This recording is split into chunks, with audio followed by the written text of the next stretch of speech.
नमस्कार, हिमाचल बुलेटिन में आपका स्वागत है। आज हम बुलेटिन की शुरुआत कर रहे हैं कोरोना महामारी से संबंधित आवश्यक जानकारी के साथ। यदि आपकी आयु 45 वर्ष से अधिक है तो शीघ्र ही कोरोना से सुरक्षा के लिए टीका लगवाएं।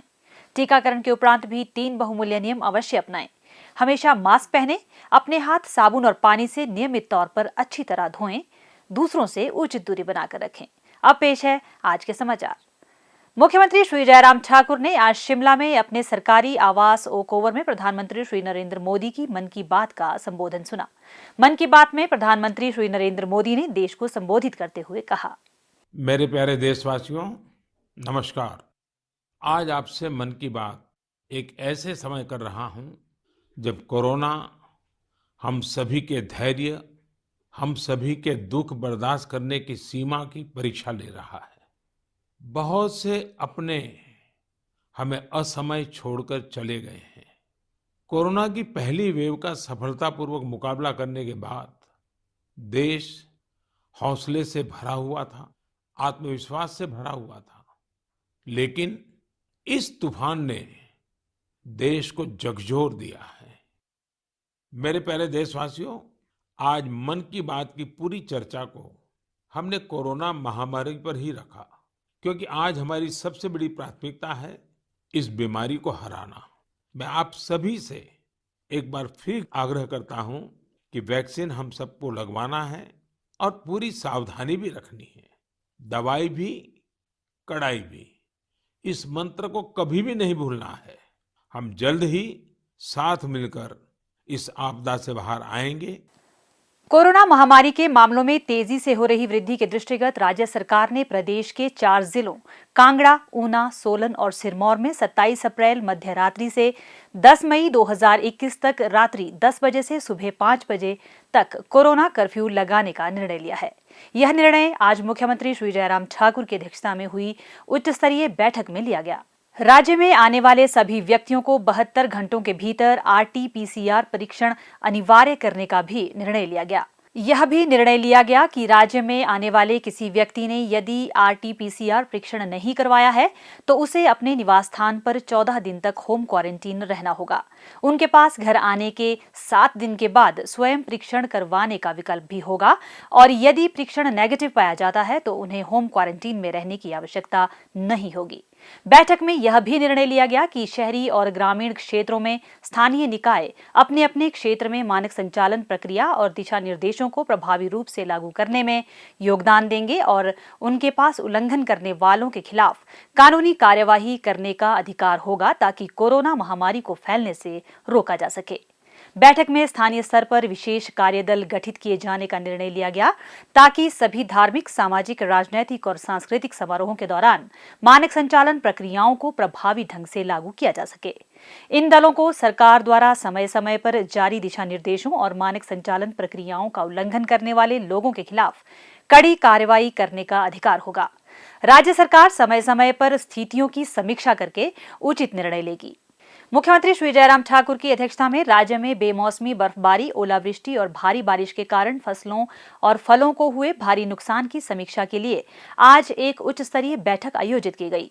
मुख्यमंत्री ने राज्य के उपायुक्तों को निर्देश दिए कि वे अपने अपने जिले में फसलों को हुए नुकसान का मूल्यांकन करें ताकि राहत प्राप्त करने के लिए नुकसान की रिपोर्ट केंद्र को भेजी जा सके।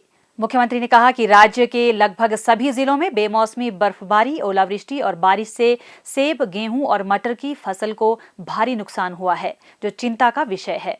उन्होंने उपायुक्तों को यह भी निर्देश दिए कि वे बीमा एजेंसियों को फसल बीमा योजना के अंतर्गत कवर की गई फसलों के नुकसान का मूल्यांकन करने के लिए अपने एजेंटों को कहें ताकि किसानों को शीघ्र मुआवजा प्रदान किया जा सके। मुख्यमंत्री श्री जयराम ठाकुर के कुशल नेतृत्व में राज्य सरकार पूरी तैयारियों के साथ कोरोना महामारी का मुकाबला कर रही है। हिमाचल सरकार ने प्रदेशवासियों को कोविड वैक्सीन निःशुल्क उपलब्ध करवाने का अहम निर्णय लिया है। पेश है एक रिपोर्ट। हिमाचल सरकार का बड़ा फैसला, प्रदेशवासियों को मिलेगी निःशुल्क वैक्सीन।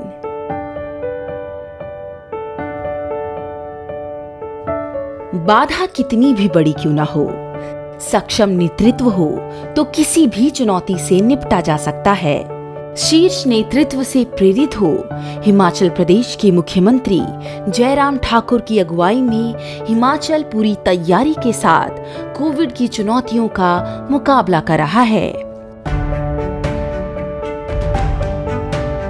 जयराम सरकार ने यह तय किया है कि 18 से 44 वर्ष की आयु वाले लोगों को निशुल्क वैक्सीन लगेगी। राज्य में पहले से भी टीकाकरण का काम तेजी से चल रहा है। 21 अप्रैल तक प्रदेश में कुल 13,89,574 टीके लगाए जा चुके हैं। इनमें 45 वर्ष से ऊपर की आयु वाले लोग, हेल्थ केयर वर्कर्स और फ्रंटलाइन वर्कर्स शामिल हैं। मुख्यमंत्री ने प्रदेशवासियों के उत्तम स्वास्थ्य की कामना के साथ यह संदेश दिया कि प्रदेशवासी पिछली बार की तरह ही सहयोग करें ताकि कोरोना की इस दूसरी लहर से भी जीता जा सके। हिमाचल प्रदेश में कोविड के बढ़ते हुए मामले हम सब लोगों के लिए चिंता का विषय है और ऐसी परिस्थिति में हम बार बार इसी बात को लेकर के आपसे निवेदन कर रहे हैं कि हमें आने वाले समय में और भी ज्यादा सावधानियों के साथ काम करना होगा। आप सबका हमेशा हमको सहयोग मिला है और ये कार्य आपके सहयोग के बिना संभव नहीं है। राज्य की मुखिया का यह प्रयास प्रदेशवासियों की केवल मदद ही नहीं कर रहा, बल्कि उन्हें कोविड से लड़ाई लड़ने का साहस भी दे रहा है। हारेगा कोरोना, जीतेगा हिमाचल। स्वास्थ्य एवं परिवार कल्याण विभाग द्वारा दोपहर 2 बजे जारी बुलेटिन के अनुसार प्रदेश में कोरोना संक्रमण की जांच के लिए आज 3,306 लोगों के सैंपल लिए गए, जिनमें से 3,303 लोगों की रिपोर्ट आना बाकी है। अभी तक 14,44,225 लोगों की जांच की जा चुकी है, जिनमें से 13,51,201 सैंपल की जांच नेगेटिव पाई गई है। प्रदेश में कुल 86,580 लोगों में कोरोना वायरस के संक्रमण की पुष्टि हुई है, जिनमें से 72,396 लोग इस बीमारी से ठीक हो चुके हैं और 12,833 व्यक्ति उपचाराधीन है। हिमाचल बुलेटिन देखने के लिए सब्सक्राइब करें YouTube channel DPR Himachal, follow करें ट्विटर @DPRHP, लाइक करें Facebook page information and public relations department Himachal Pradesh, visit करें वेबसाइट www.himachalpr.gov.in। इस अंक में इतना ही। कल फिर होगी मुलाकात, दीजिए इजाजत, नमस्कार।